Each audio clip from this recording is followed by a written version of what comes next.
Welcome, everybody. It's September the 18th at 7 p.m. to the Township of Adelaide Metcalfe Council meeting. It is now 7 o'clock and we'll call the meeting to order. Is there any declaration of pecuniary interest and general nature thereof?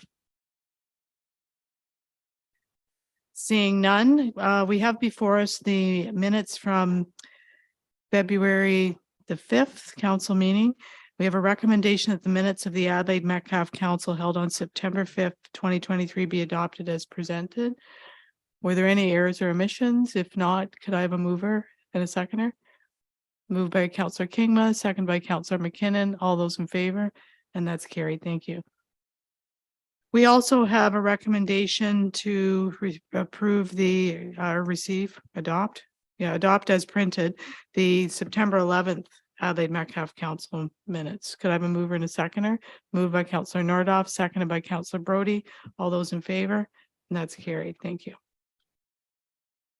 Under delegation and timed events, we have a recommendation that council convene as the Committee of Adjustments for the purposes of hearing application for consent. Applications B06-2023 and B07-2023 at 7:01 p.m. Could I have a mover and a seconder? Moved by Councillor McKinnon, seconded by Councillor Kingma. All those in favor? And that's carried. Thank you. The purpose of the following Committee of Adjustment meeting is to give Committee of Adjustment and the general public an opportunity to hear all interested parties with respect to the applications being heard this evening. The public is advised that comments expressed and written material presented are a matter of public record available for full disclosure. Only the applicant or a public body can appeal a Committee of Adjustment decision to the Ontario Land Tribunal. This must be filed within 20 days from the date of the decision. If you wish to be notified of the decision in writing, please submit a written request to the clerk. The next item up under the Committee of Adjustments is application for consent B06-203 and B07-2023. The owner is Marion Van Gorp at 2529 Napperton Road. So I'll turn the screen and the meeting over to our planner, Aaron Besh.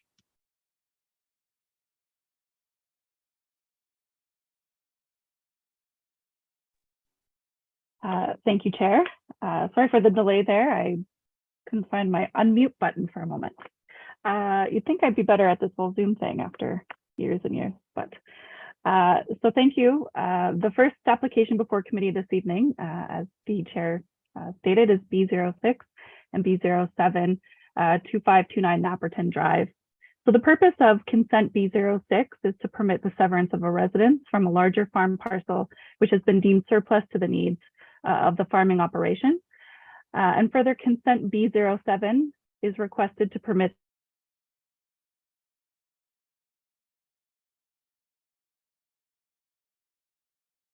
Aaron, we've kind of lost you here for a bit.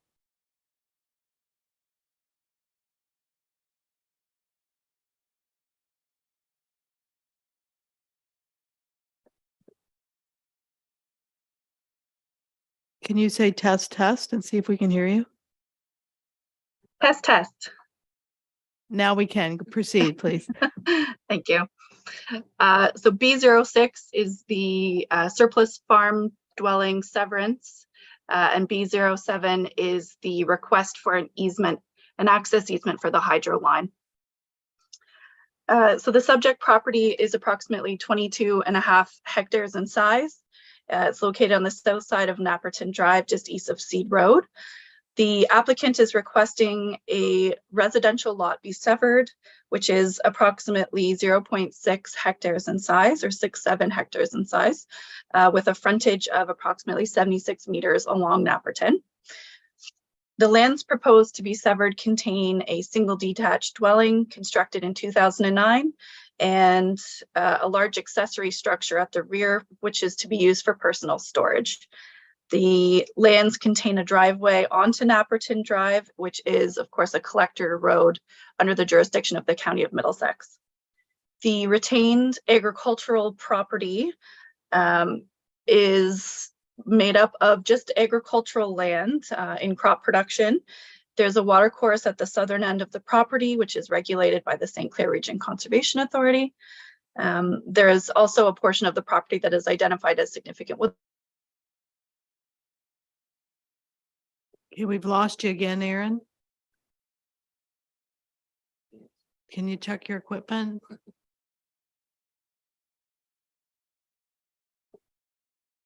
Still can't hear you.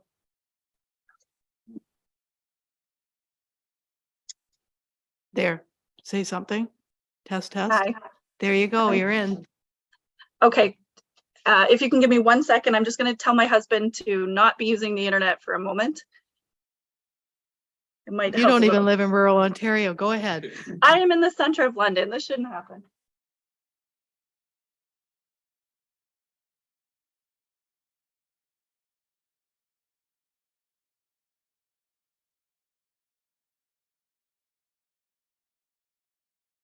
Okay. I'm back. So I just, hopefully you can hear me. Let's proceed. Okay. I just wanted to give a little context about the hydro line. There's a pole located on Napperton Drive, which runs across the residential piece with another pole located on the agricultural lands, and then continues across the property to service the house at, I believe, 2593 Napperton Drive. This particular line, it is a public line, but it does cross private property. So I have reached out to Hydro One. Sorry, we've lost you again.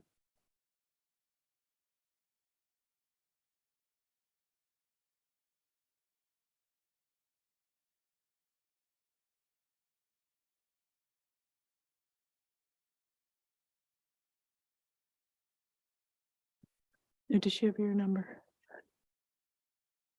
Aaron, we're there. Go ahead. I can hear you now. Okay. Do you want me to keep trying this way, or do you want me to call in perhaps? Yep, sorry.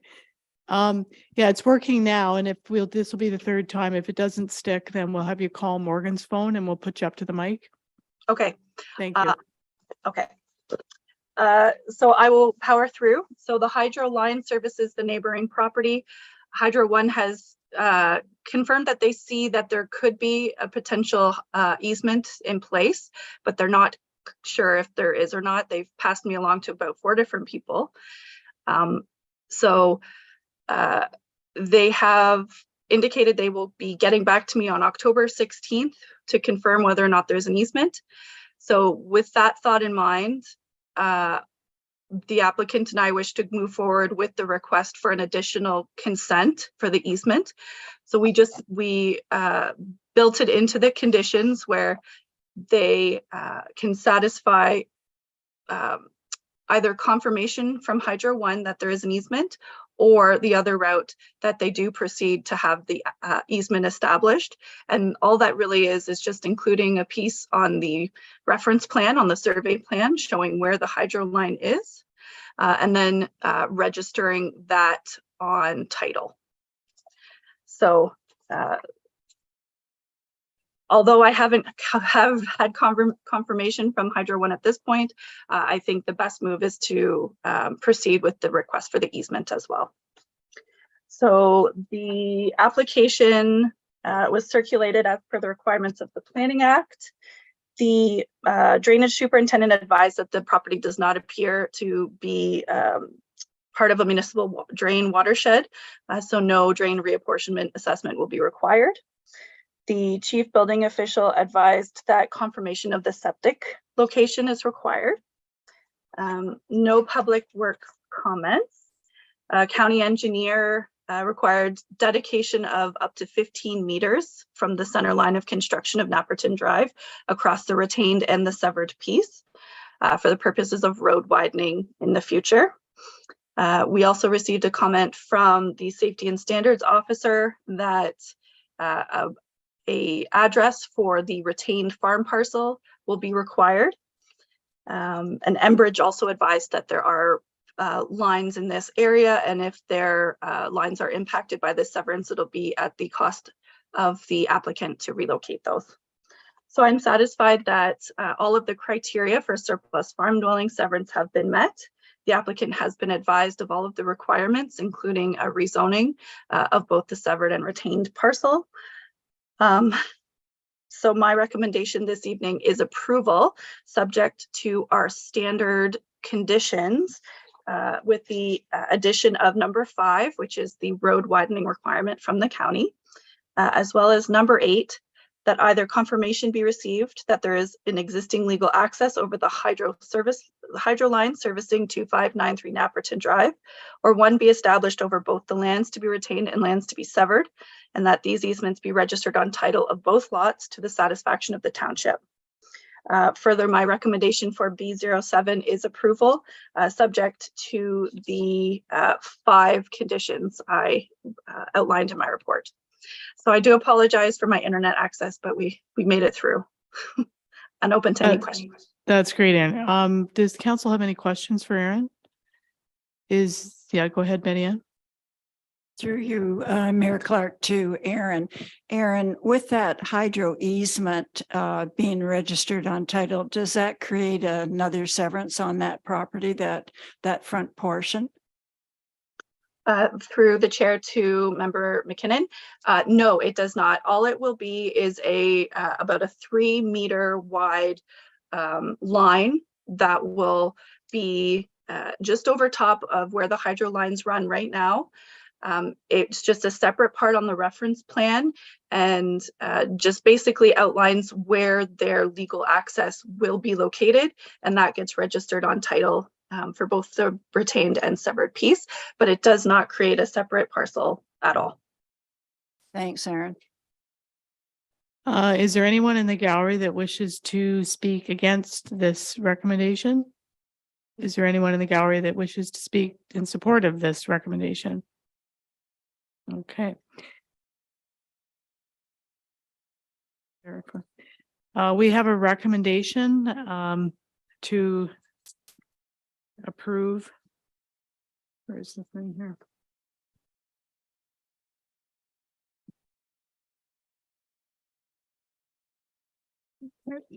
We have a recommendation to approve consent B062023 and B072023. Owner Marion Van Gorp at 2529 Napperton Drive, with the laid out conditions as mentioned by Aaron. Could I have a mover and a seconder? Moved by Councillor Nordoff, seconded by Councillor Brody. All those in favor? And that's carried. Thanks, Aaron. You can jump off the call if you'd like. Thanks for participating. Thank you. Sorry about that, everyone. Okay. We have a recommendation before us that council adjourn the Committee of Adjustment at 7:13 p.m. and council reconvene into regular session. Moved by Councillor Brody, seconded by Councillor McKinnon. All those in favor? And that's carried. Next on the agenda is the correspondence, upcoming conferences, seminars, and meetings. The next meeting of Adelaide Metcalfe Council is Monday, October the 2nd at 7 p.m. Then there's another meeting in October on the 16th for council, and that too is at 7 p.m. CC1 Middlesex County highlights from September the 12th, 2023. CC number 2 Middlesex County, the 2024 council calendar. It lays out all the meetings for the coming year and the various committees. And CC number 3, the Osaba Bayfield Conservation Authority, the Board of Directors minutes from July 20th. Action required. CC number 4, we have a resolution from the town of Grimsby, and it's in reference to the guaranteed livable income. Councillor Kingma. Thank you, Mayor Clark. I think we ought to file this one. It's too expensive. Okay. All right. Could we have a motion to receive and file CC number 1, CC number 2, CC number 3, and CC number 4? Moved by Councillor Nordoff, seconded by Councillor Brody, and that's carried. Thank you. Okay, the next thing up is 7A, the building bylaw, and I'll turn it over to our chief building official, Arnie Marsman. Thank you, Mayor. Can you hear me all right? We sure can. Thanks for checking. Okay. Thanks for having me this evening. I was hoping to attend in person, but I had a couple conflicts today. I couldn't do that. I'm here today excited to present a new building bylaw to council for consideration. Under the Building Code Act, a municipality may pass a building bylaw, and this building bylaw will speak to a number of specific matters that the municipality wants highlighted for their building division's operations. Things such as types of permits, required drawings and forms, fees and penalties, inspection details, site fencing, and even a few other things as well. Just some specifics that a municipality's building division wants to include, sort of set the rules for building division. Adelaide Metcalfe's current building bylaw was passed in 2012. And since 2012, there have been a number of changes in the industry that we'd like to see this bylaw updated. Also, as council is well aware, in 2021, Middlesex Center, we extended our building services agreement with Adelaide Metcalfe to also include Adelaide Metcalfe, North Middlesex, and Southwest Middlesex. And each of these municipalities do have their own unique building bylaw. So we thought it'd be wise to have a consistent bylaw for all 5 municipalities. So over the next few weeks, I'll be presenting this very same bylaw to each municipality, and in hopes that we're all consistent with our building bylaws. This went to Middlesex Centers Council last week and is going to Lucan Metcalfe tomorrow and North Middlesex on Wednesday this week. A couple highlights in this bylaw, again, to bring it up to kind of current jargon and processes in the building industry. Right now, the current building bylaw requires 2 sets of paper drawings, and we're using e-permitting.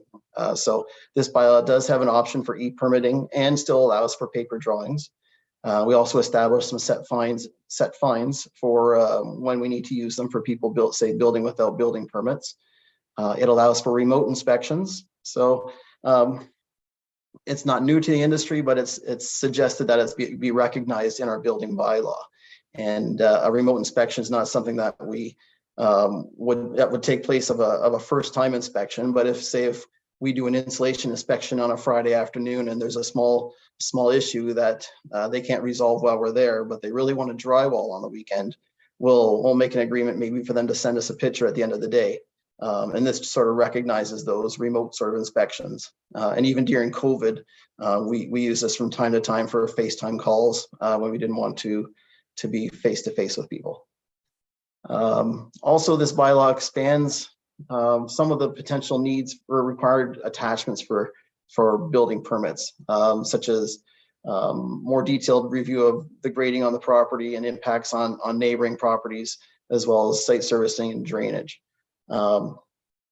We have reviewed this bylaw with the county solicitor, and the cost of that will be split 5 ways between the 5 municipalities, and potentially a couple others. We've had others in the county that are interested in this bylaw as well, that are outside of our service agreement. So with that, I'm open to any questions that council may have. Okay, thank you, Arnie. Are there any questions for Arnie? I think you've done a good job. It was very comprehensive what I read. So seeing none, then could we have a motion to receive that the bylaw 52 of 2023 being a bylaw concerning the issuance of permits for construction, demolition, occupancy, change of use, on-site sewage systems, conditional permits, inspections, the charging for permit fees and other related matters within the Township of Metcalfe be presented and considered. Moved by Councillor Kingma, seconded by Councillor McKinnon. All those in favor? And that's carried. Thank you. Thanks for that, Arnie. We appreciate it. Great, thank you. Have a good evening. Yeah, you as well. Thanks.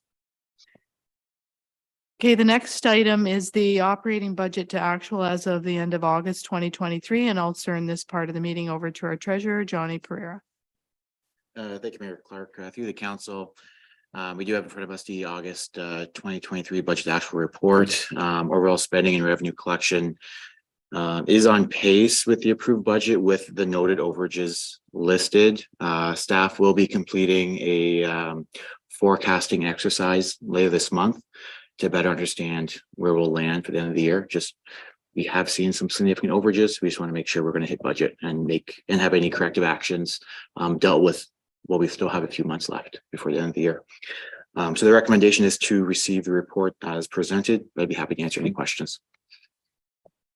Are there any questions for Johnny? Seeing none, then, as Johnny said, we have a recommendation that the operating budget to actual report for August 2023 be received for information. Could I have a mover and a seconder? Moved by Councillor Kingma, seconded by Councillor Nordoff. All those in favor? And that's carried. Thank you. And Johnny, you're up for the next one as well, the council grant policy amendment. Thank you, Mayor Clerk. Through the council, pretty short report here, just outlining a minor change to the policy.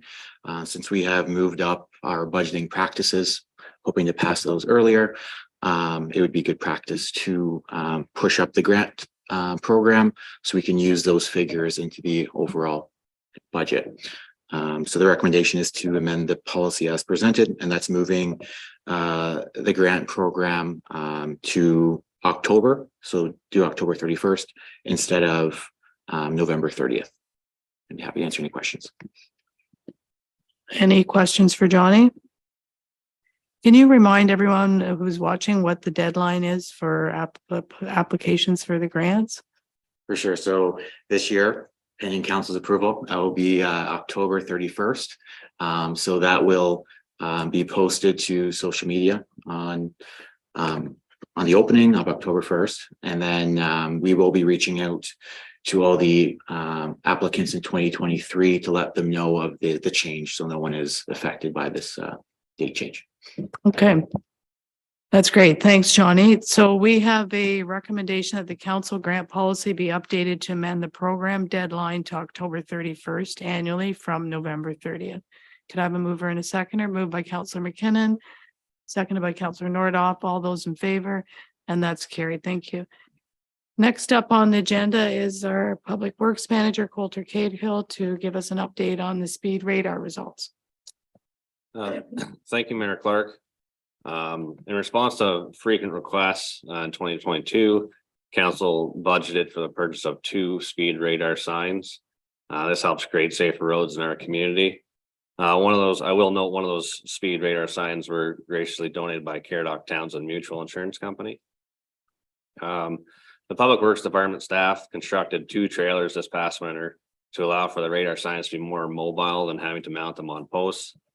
Makes things a lot easier, and we can get them in different locations a lot faster. The majority of complaints in the township are raised in our more built up areas such as Kerwood and the village of Adelaide. You'll see the data provided here in just a little summary of the information captured from various locations within the municipality. This is from May to August of this year. The analyzed roadways are operating at a manner consistent with the posted speed limit, as average speeds are below or close to the posted speed limit in 4 locations. Also, the 85th percentile speed is something that is taken into consideration quite a bit. This speed indicates the speed that most motorists on the road consider safe and reasonable under the ideal conditions. We will be forwarding on this information to local authorities to encourage more enforcement in the village of Kerwood and the village of Adelaide. They will get more raw numbers just to highlight the peak times when people are at their highest speed. So it breaks it down a little bit more. It is worth noting that while not under the operational jurisdiction of the municipality, we do work collaboratively with Middlesex County, providing these radar signs on county roads.